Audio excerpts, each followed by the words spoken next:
Welcome to the Veterinary Marketing Podcast, where it's all about helping your veterinary practice attract, engage, and retain clients. Broadcasting a new podcast every Monday from sunny Southern California, here's your host, Brandon Bashirs.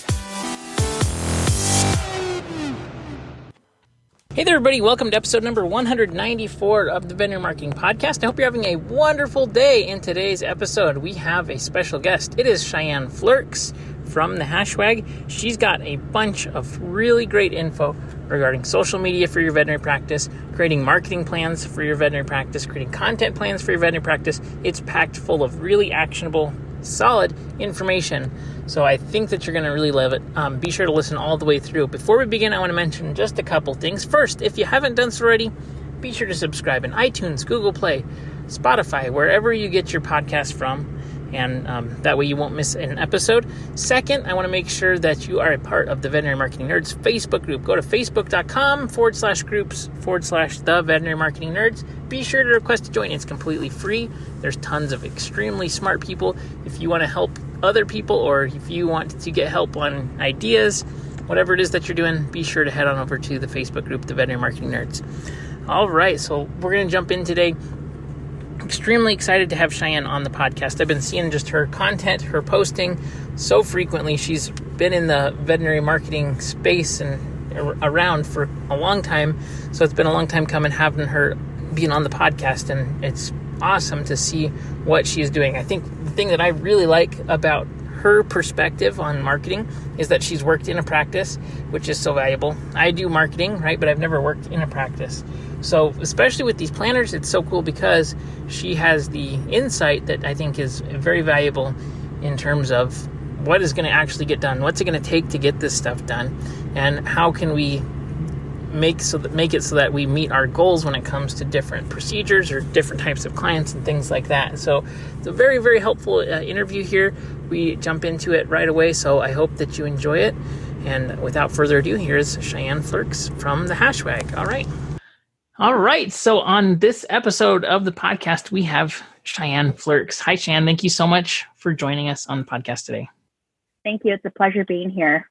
So tell me really quick, I know you have a fantastic background in veterinary medicine that is actually like relevant to working in a practice. And that's amazing because you get so much additional kind of insight into how things work. But give us a little bit of background on how you got into veterinary medicine and how you've ended up being a marketer in veterinary medicine.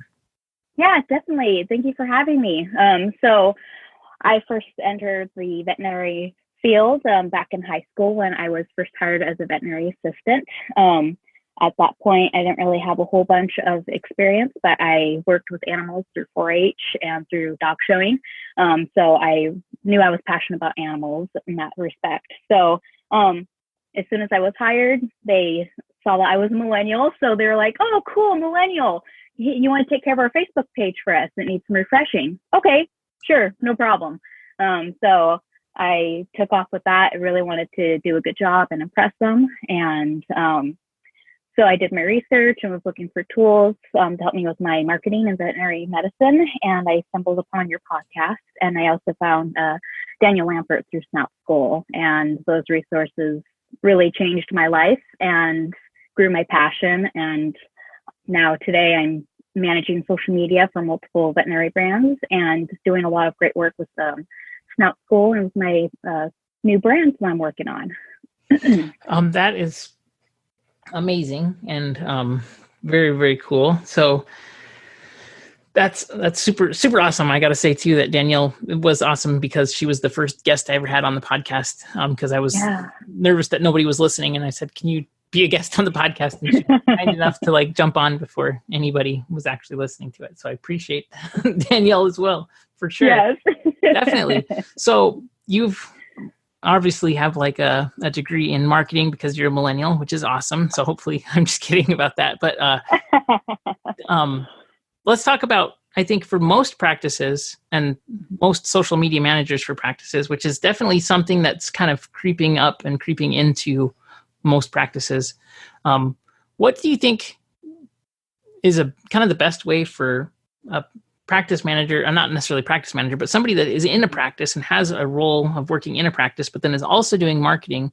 What's kind of your best tips for people like that? Because I think you're in a position that's pretty unique, that you've worked in that spot, and there's just so much put on your plate, and I think people are doing the best that they can. Kind of what's your take on making an effective plan for marketing if you have just so much on your plate? Because I'm sure they're like, here, add this to your list of everything. Yeah, definitely. Yeah.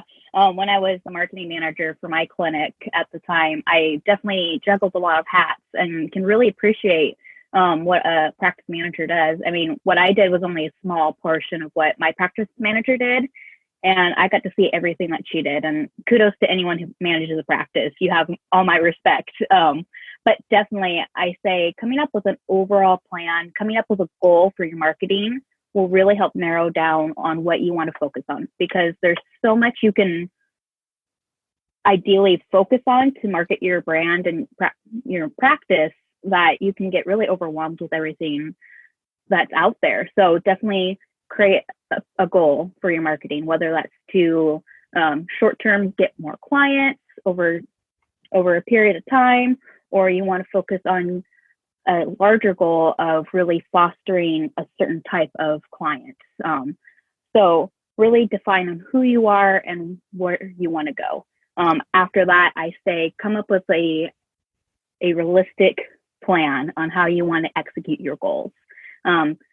Really figure out on where your team's strengths are as far as what topics they like to talk about and educate your clients on, or if you really want to foster that animal and human bond, really figure out where you want to go with that, and plan it out. Because if you can't plan it out, you can't realistically manage your time. And we all know how valuable time is for us as busy human beings. So once you have a plan in place, really being intentional about making time to execute your plan.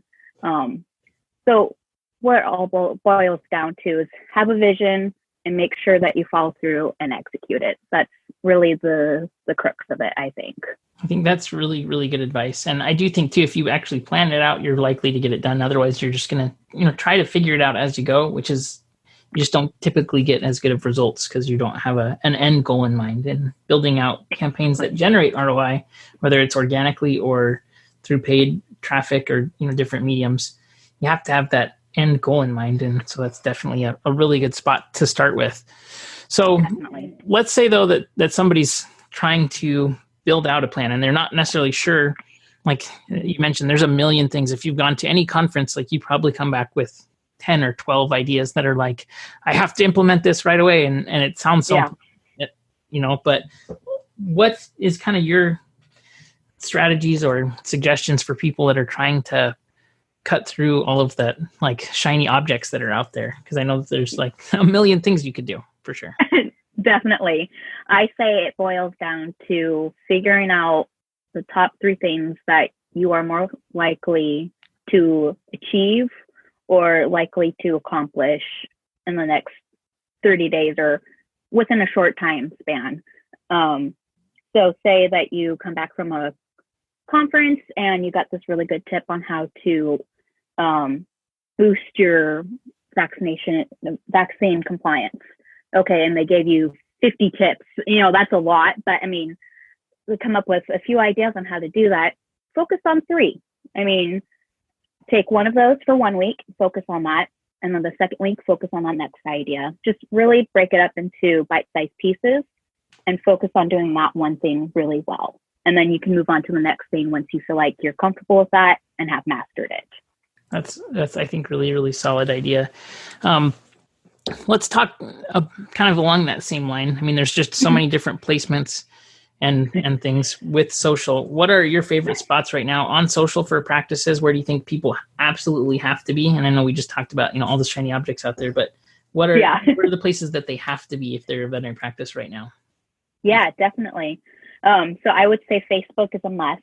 And once you can master that, then I say a secondary platform to master would be Instagram. Those 2 are the most utilized by pet owners and see a lot of good engagement and ROI. Got it.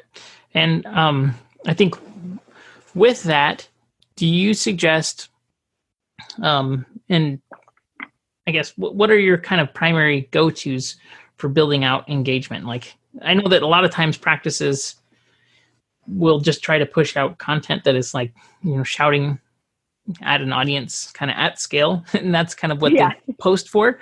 What is, and especially as I see you building just so much engagement and community around like the Snout School group, for example, what are your best tips for building engagement rather than just using it as like a megaphone to shout out at people? Yeah, definitely. I would say coming up with content that's relative to your audience. So say you're a veterinary hospital who wants to attract cat owners. I wouldn't post something about dogs because my cat owners, they might have a dog, but you're trying to attract cat owners to your practice. So with that, then I would post something like, which cat breed is your favorite? And then post a couple of pictures of cat patients that you've had come in recently. So like a Bengal or a Tabby. And then people below can quickly vote on their favorite breed. So stuff like that, I would say would be pretty important. And then posts that really align with your brand message, like your hospital culture and who you really want to attract as clients. Got it. So with those kind of like engagement posts, you're asking for them to engage and respond. Like along those lines, how often are you trying to get, follow-up conversations to happen? And like, do you think that that's a viable goal, or should that be a viable goal? Because I think personally that if you're a practice and you can build out, conversations and engagement, it's very valuable. But, the problem that I would see is somebody saying, well, it's not scalable. And like, I just want them to call and book an appointment, or, you know what I mean? Like, follow these rules or this path, which is not necessarily what the client has in mind. What do you think about that kind of, I guess, approach to marketing and things?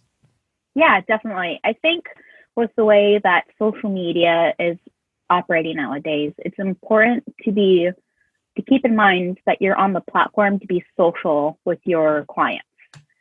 It's a really good tool, not only to attract new clients, which is a great result of being on social media, but your ultimate goal is to retain clients, the people that are already loyal to you. And so you want to be top of mind, always want to be there. You want to be the solution. So whether that's posting an engagement post that's getting a conversation going, or posting something that's going to educate your client, I think it's really important to make sure that you're keeping it focused on the pet owner and not on yourself, even though that's kind of counterintuitive. But really, your clients are going to remember you way more for that simple conversation that you sparked or you had with them over social media versus just not being there and being more salesy, if that makes sense. Yeah, I think that that's definitely true. And I think too, you can see pages that just post out. I'm guilty of this too. I haven't been growing my Facebook page for my podcast, for example, where I, put definitely more time and energy into building groups and things. But, just putting stuff out constantly, doesn't get engagement, and it just kind of makes, you can see pages that don't engage with their audience because they'll get, not very much reach and engagement. And so I think if a page or a practice is just pushing out like a message that's not maybe resonating well with the clients, it's visible in that your page looks stale and doesn't get much engagement at all, for sure. I think that's definitely a good kind of thought. So with this, like, you can't just post engagement pictures only, right? There's not necessarily an ROI. You probably would get clients being like, oh, I need to come in, so I'm going to message the page that just posted of my cat. Like, you probably will get some of that, but what's your kind of like a recipe for engagement posts to call to action posts that, you do have to tell people what your services are. And so you can err too much on the side of, like, I'm not going to show sales things, or I'm going to only sell, right? It's not usually happy medium. So what's kind of your recipe for that? Yeah, definitely. So it really depends on the platform, but for Facebook, I generally like to focus on 80% engagement, more fun, and about 20% just straight on education, those hard facts. But really, there's a delicate balance once you get really good at social media where you can happily slip in a call to action in your posts. But generally, I like to recommend focus on some lighthearted, patient-focused stuff for most of the time. Just a good mix of engagement posts. Like one of my favorite posts is asking your clients to share the last pictures that they took on their cell phone and asking them to share it in the comments. That gets a lot of good engagement, but it's keeping it focused on the pets and ultimately what you're focusing on as a practice. So say if you're going to post about 5 times a week on Facebook, generally I like to recommend 3 to 4, but just for numbers sake, I'm going to use 5. I would probably post about 3 times. 3 of those posts would be fun, engagement, lighthearted, and then the other 2 would be more educational, more focused on flea and tick stats and that kind of stuff. Definitely. That makes a lot of sense. So I know that you have worked on some planners, which I think are really, really cool. Can you tell me about those? And we'll talk a little bit, I guess, about each one of those, because you have some pretty cool things with that. Yeah, thank you so much.